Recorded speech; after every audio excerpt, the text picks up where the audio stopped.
Hello, I'm Neil Whelan and welcome to the Wesleyan Podcast. In this episode, brought to you by Wesleyan Financial Services, our partnership account manager Carly Millan Page talks to specialist financial advisor Morna Beattie and Anna Coff from EQ Accountants about improving financial and tax positions for dentists in Scotland. They'll discuss post-SDR changes, the rise of private practice, associates buying in, and key tax considerations such as whether to operate as a limited company for efficiency. As always, this podcast is for information only and doesn't constitute financial advice. But if you do need to talk to someone about your finances, I'll be back at the end to tell you how to get in touch with us. But for now, I'll hand you over to Morna and Anna. And first up, Carly. Hello and welcome to our podcast on the next steps you can take to improve your financial and tax position in Scotland right now. My name is Carly and I'm going to be your host today, and I'm delighted to be joined by Anna Coff at EQ Accountants and Morna Beattie, who's one of our specialist financial advisors here at Wesleyan Financial Services. So, before we dive in, can you each briefly introduce your role and how you support dentists in Scotland?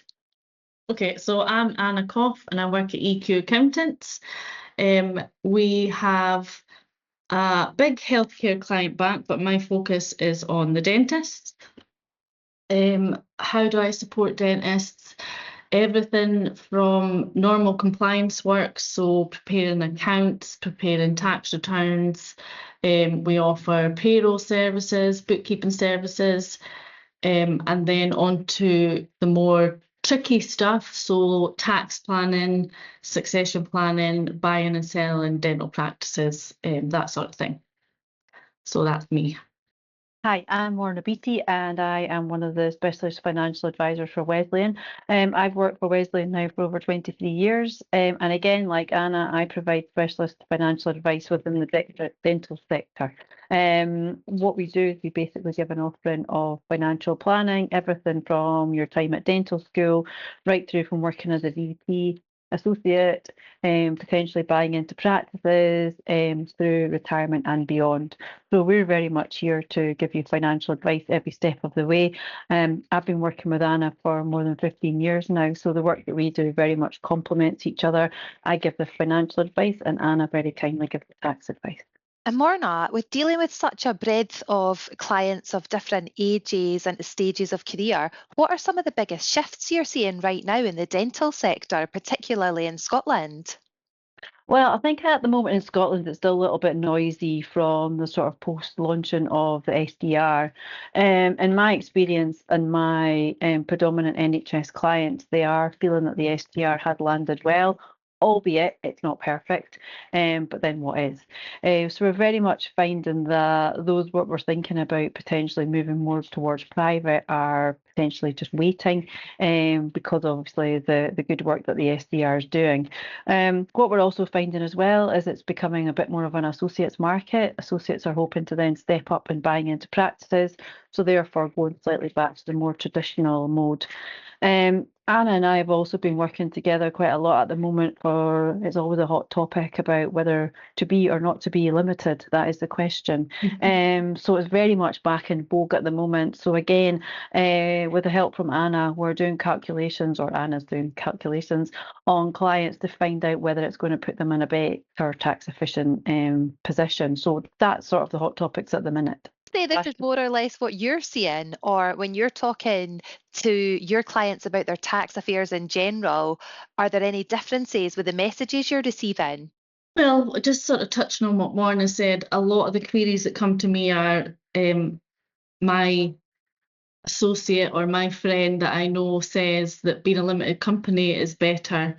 Should I be a limited company? Am I missing a trick?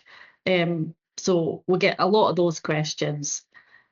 And there's a lot of ins and outs, so whether you should or you shouldn't be. So don't just assume that you should be because you can save tax, because there's definitely intricacies with the dental market that mean you might not, especially if you're predominantly NHS, then you would have to forego your superannuation if you were to put all of your income through a company. So it doesn't always work. But we have been doing a lot of part incorporations, so splitting the business. So you put your private work through the company, and you keep your NHS work in your own name and straight onto your own tax return. So there's a lot of that going on. Excellent. Getting a lot of people phoning up, just wanting to save tax, and they're thinking about investing in technology, like should I buy this? What would I save in tax if I buy this? Should I buy it now? Should I wait until after my year end? So just sort of tax planning on spend on mainly on technology. So seen a lot of that. We also see a lot of cosmetic work and aesthetic work through businesses. So we're just kind of keeping on top of that, because that is vatable work. So if you breach the threshold with that side of your business, then you would need to VAT register for that bit. So A lot of moving parts, isn't there, Anna? yeah. Yeah, a lot going on there. So what do you find are the most common financial or business challenges that you're hearing from your dental clients just now? Obviously, there's an appetite to invest a little bit more in technology and different specialist areas of dentistry, but what are they finding tricky at the moment? Maybe start with you, Anna. Yeah. The national insurance increase definitely hit a lot of practices. So we had a lot of clients messaging in after that and phoning in and saying, can you figure out what this is actually going to mean in monetary terms, like the extra costs we're going to have? So just sort of looking at that and looking at wage increases and making sure that they're still competitive so that they don't lose their hygienists and their therapists to other practices because they aren't paying enough, but also making sure that they're not going to end up being loss making because they're not getting enough in the NHS money to cover it. So I think the national insurance was a big thing, probably associates wanting to work part-time if they can get associates, but there's a lot of that. Yeah, recruitment and cost of living are driving the way that people are running their practices a little bit more now by the sounds of it. Yeah, it sounds like a lot of, I don't know why, but the new associates just really only want to work like 3 days. They don't want to And that work poses full time. challenges, doesn't it?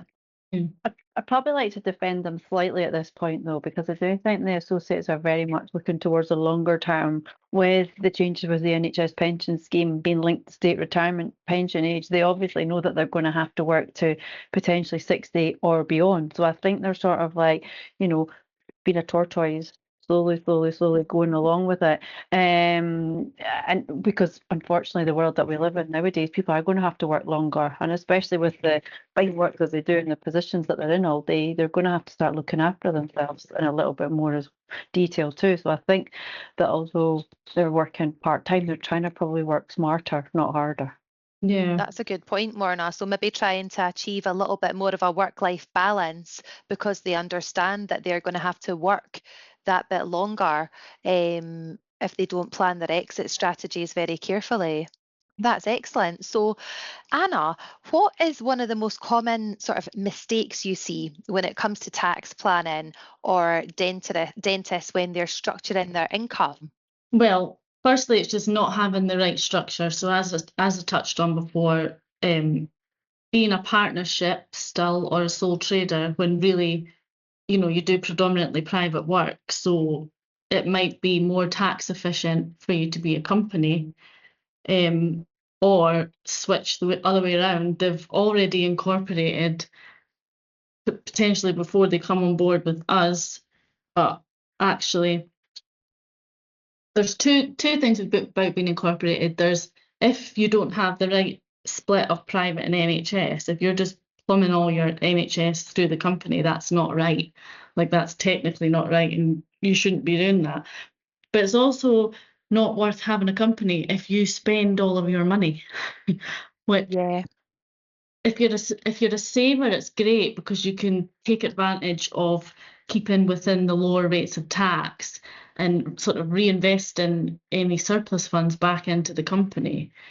But the minute you extract all your money from your company, by the time you pay corporation tax, dividend tax, a bit of PAYE, you're pretty much in the same position that you'd be in as a sole trader or a partnership, but you've got massive accountancy fees to pay and a lot less flexibility with what you do with any spare money, and it's sort of locked up in a company. So having the wrong structure is one of the biggest mistakes. And then the second one is just sort of keep plowing on, working every day in the clinic and not really looking at their finances properly, just always chasing their tail. So it's good when you've got clients that can work with Morna, who have their heads above the water and are saying, right, it's now January time. Have I definitely got my pension right? Should I have a look at how much money I've been making, do some sort of management figures, figure out how much spare cash I'm going to have so I can speak to Morna and put it into a pension. They're always, some of them are sort of, they come afterwards and say, oh, I should have done a pension contribution. They're not really being proactive about it. So And I that's think one of that's the a definite, mistake. yeah, Because absolutely, Anna. you can't backdate a pension contribution. It has to go in before the end of the tax year, and Morna needs time to do it. She can't just press a button and that's it done. Like, you need to start thinking about it like now, rather than April next year. You're too late.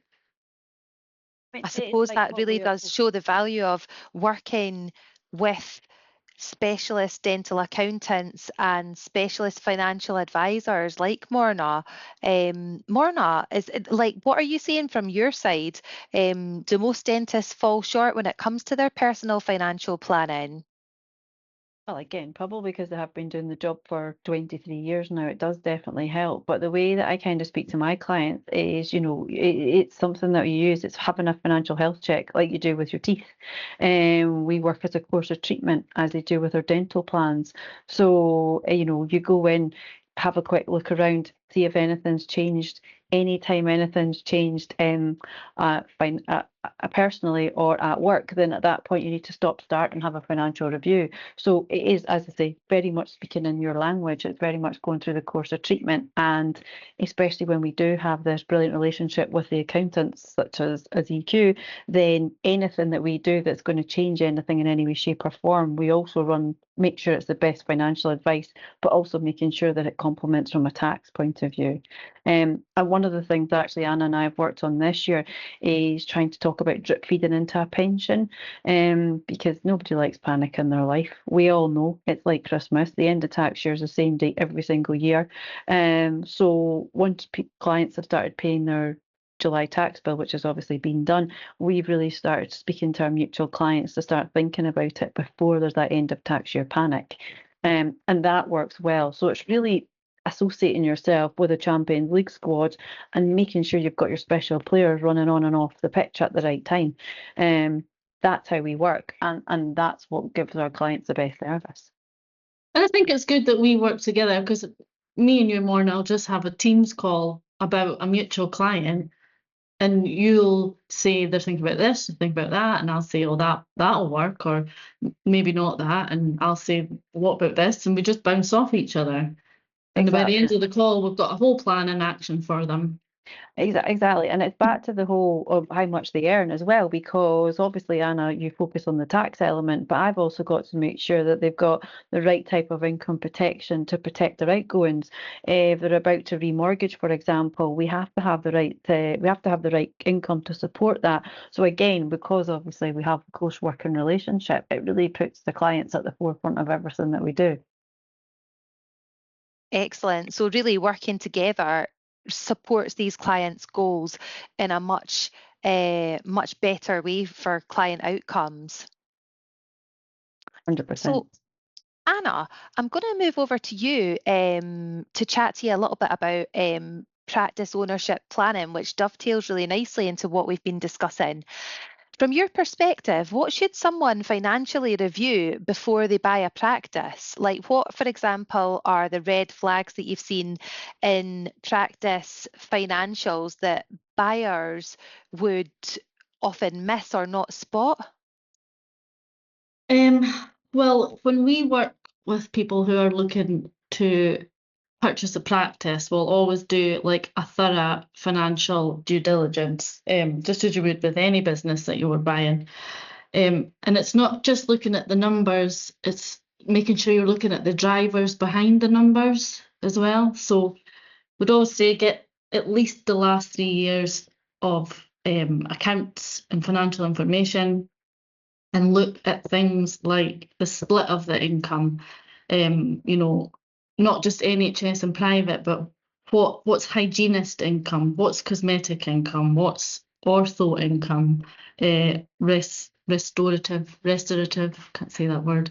Well, what's that income? To see like how the business is split, and is, you know, where does most of the money come from? Also looking at the private income, what kind of percentage is people just paying for that private income themselves out of their own pocket? What percentage of it is through a plan? And is that plan and sort of independent in-house plan, or is that a government plan? Like what's the split there? We would always make sure to check all the ledgers, so the income ledgers, you know, is there a lot of bad debt? Is there a lot of really old outstanding money that hasn't come in? You know, is that the kind of patients that they work with that people don't pay, or insurances don't pay? Same with the creditors, you know, are they due a lot of money out? Check all that. You know, do they have like tax debt? Do they have, you know, just supplier debts? You know, have they got like a bad reputation with their suppliers because they're really late payers? Look at all that. We would want to look at projected cash flows. But in terms of red flags, a big one would be if they had a high dependence on one dentist, and especially so if that's the seller, like the person that's selling the practice, if they're the one that's actually bringing in all the money, then, you know, the profits that have been made are because of them and they're going. So, you know, can you bring in the same sort of money when you take it on? Is the revenue flat, or is it falling? That would be even worse. Or is it increasing? Another red flag would be high overheads. So if it was sort of more than 65 to 70% of the income, that would be quite high. Have they got any overpaid staff? Things like that would be red flags. But yeah, we would have a thorough look through all the figures, and not just, you know, that's quite high or that is quite expensive, but try and look into the back of it and see why it was like that. Would it continue? Is that something you could change if you took it on? So It's very detailed, isn't it, Anna? yeah. Yeah, I think that, do you know what? I think this will be so valuable for people. And what sort of, Morna, what do you think in terms of financial planning? How does someone prepare financially for all of this? Because as Anna's detailed, it's very, very in depth. It's not as easy as saying, oh, I like the look of that practice. They seem to be doing very well. There's a lot more to it than that. How can people protect themselves when there's so many red flags? So yeah, I think once they've got to the point where they've obviously accepted and they're going to be buying a practice, normally most dentists we find would have to take out some form of borrowing. And the first starting point of buying the practice would be a terms and condition of their loan with whoever the lender is that then needs to be protected. And then that then opens up a whole big discussion about all the what ifs. Very much a positive person in life, very much a glass half full. But when it comes to entering to a business world, we need to make sure that every box is ticked. So the things that can happen in life are obviously, heaven forbid, but if somebody is off sick, then we need to make sure, as Anna was saying, if there's a big income generating dentist, well, what's in the contracts? Is that an associate? Then if that associate's off sick, is there a locum clause in? Does that dentist need to be protected if they're off sick? Same with the practice manager that you're buying into. If the practice manager has been there since the year dot and knows everything, if they're off sick, how does that being protected? So every aspect that we then go through, obviously sickness is the most common thing, but heaven forbid, but the same thing if anyone was to pass away and die, again, that needs to be addressed. especially if you're going into business with somebody else. Again, it's just making sure all the legals are set up, and if everybody knows, including the families, what would happen if a partner or a dentist was to die, what would then happen to the business. Everything needs to be transparent. What we find in our work that we do is everybody's always friends until it comes to money or someone's sick. So these are the sort of things that we can protect it. And it's back to the point of the financial health checks. It's just making sure if anything changes within the practice. So if a new dentist comes in or if a practice manager changes, it's just making sure we have that stop, check everything's still right, start, continue, make sure that everything works the way it did. So it's just making sure that everything's got a continued financial health check. Like so much to consider. It's quite difficult for people, isn't it? Because once they've started down this track, as Anna's alluded to, with the structure of their business, you can't retrospectively go back and change a lot of things. So with that in mind, if you were to give one piece of advice to a dentist who is maybe, say, 5 years into their career, what would it be? Anna, do you mind if I start with you? Yeah, so if we're speaking about like dentists who own practices, first of all, I would say if they can really, really try and set aside some time in the week that they're not in a clinic so that they can properly evaluate their business. I think there's lots of tools available to them with their systems to pull off statistics for their associates to see who's actually making them money and who might not be making them money, and having those conversations and making sure that the team that they've got are actually supporting their business grow and not actually draining it a little bit. But if you don't take the time out and like sort of delve into the financials a little bit, then you'll just be plodding along, we're not growing here, we're not making money, but not actually finding out why.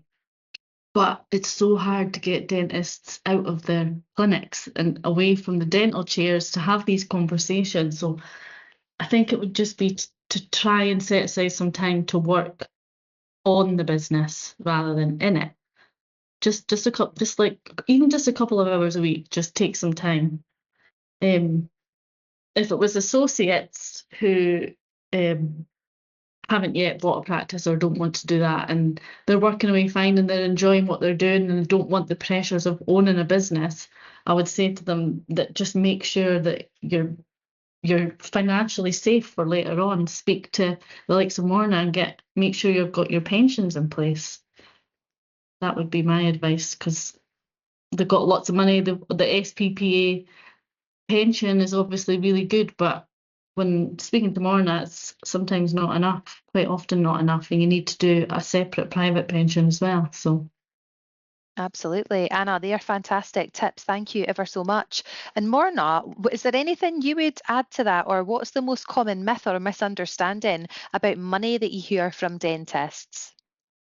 I mean, I think probably at the moment it's still very much the limited company conversation, because as Anna alluded to, everybody's got a friend who has a friend who thinks it's a really good idea. But the only word of warning that I would say to my clients, and what I always say to them, is it's all well and good your accountant walking you in to become a limited company, but where they need to seek the specialism with such as Anna, EQ, is also your accountant needs to be quite clear about how you walk out of it as well. So it's very much an opportunity, and dentists do talk to each other. So, what's in vogue and why people did it, might not be right for yourself. But as I say, it's all ages and stages. So every single point in your career, it's just making sure you have that stop-start mentality. You're the specialist. You work with the teeth. You're the ones that can make the money. And as Anna says, when you can take time away from the practice, then use people, have your trusted advisors alongside you, because that's really how your business is going to succeed. Or if you're an associate, making sure you're guided on doing the right thing at the right time, so you can obviously stop work when you choose to, rather than be dictated to, for example, by the NHS. Morna, that's fantastic. Thanks so much for that. Both of you, that draws us to a close for today. Thank you ever so much for your valuable input there and your top tips. That was absolutely excellent. And that's our show for this week. Thank you to Carly, Morna and Anna. If you are looking for expert financial advice, go to wesleyan.co.uk, where you can book an appointment with one of our specialist financial advisors. Charges may apply, but we won't charge you until you've agreed the services you require and the associated costs. Find out more at wesleyan.co.uk/charges. To learn about Wesleyan more generally, you can find us on the website formerly known as Twitter, as well as over on Facebook, Instagram and LinkedIn. And if you found this podcast useful, you can like and subscribe to us on all the usual platforms, as well as find us on YouTube, where there's a whole library of videos covering a wide range of financial planning topics. But that's it for now. So until next time, thanks for listening.